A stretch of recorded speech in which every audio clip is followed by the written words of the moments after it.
Rencontre au Parc des Sports et de l'Amitié sous la pluie, c'est rare dans l'Aude, mais c'est Narbonne qui reçoit l'USD Dax qui vient en terre audoise chercher des points parce que Narbonne est 12e au classement et potentiellement proche de la zone de relégation et également déqualifiable. Quant aux Dacois repêchés, vous le savez, dans l'épisode de l'été à la place de Lille, ils sont difficilement manœuvrables à Maurice Boyau comme à l'extérieur, à la recherche de points, bien évidemment, sur cette rencontre. Et les premiers à frapper, ce sont les Narbonnais au bout d'1 minute et 38 secondes de jeu sur une faute des Dacois. Clint Eddy va ajuster son coup de pied parfaitement entre les perches. Il va ouvrir le score 3-0 pour Narbonne. La réponse ne tarde pas. Les Dacois vont venir se placer dans la moitié de terrain des Narbonnais. Et cette superbe pénalité de Mathieu Bourré nous montre ce soir qu'il va y avoir un chassé croisé entre Clint Eddy et Mathieu Bourré. 42 mètres face au poteau, sous une pluie battante à la 13e. Clint Eddy ne tremble pas. 6-3 pour Narbonne devant Dax. Les Tigres Qatar apprécient. Une autre pénalité vient parachever le travail des avants et les fautes dacoises à répétition. Clint Eddy marque les 9e points de son équipe. 32e minute de jeu. Dax réagit toujours avec ses velléités offensives que l'on connaît et ses qualités naturelles de combat. C'est Mathieu Bourré qui ramène son équipe à 3 points. Et regardez, sur un coup de pied anodin des Dacois par le dernier rempart, on va cafouiller un petit peu.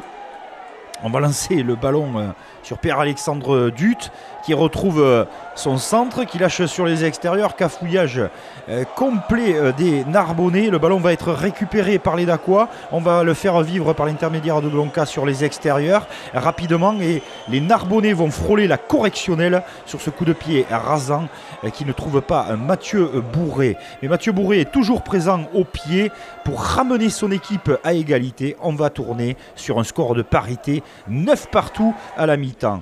Et le rugby, le championnat de Pro D2, c'est très engagé. Blessure au niveau du cuir chevelu pour le 3e ligne et numéro 6 de Dax, Olivier Auguste, qui sera remplacé temporairement par Ternisien. C'est une nouvelle fois Narbonne par l'intermédiaire de Clint Eddy qui va mettre 3 points de plus, 12-9 pour les Narbonnais face à Dax. Et la réaction dacoise est intéressante avec les charges de Michael Berth, l'aide de Joseph Twino, les avants dacois très mobiles.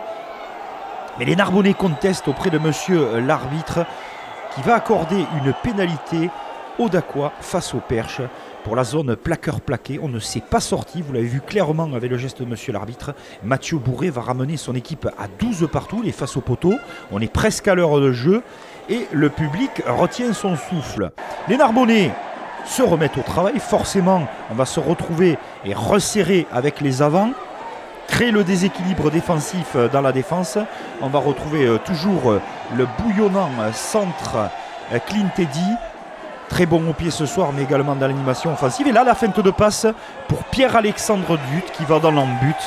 L'ancien Gascon qui libère Narbonne avec 7 essais. Une dernière pénalité va venir parachever le travail des gros Narbonnais sur ce match très complexe. Victoire de Narbonne sur le score de 20-12. Pas de bonus défensif pour les Dacois qu'il aurait peut-être mérité sur cette rencontre.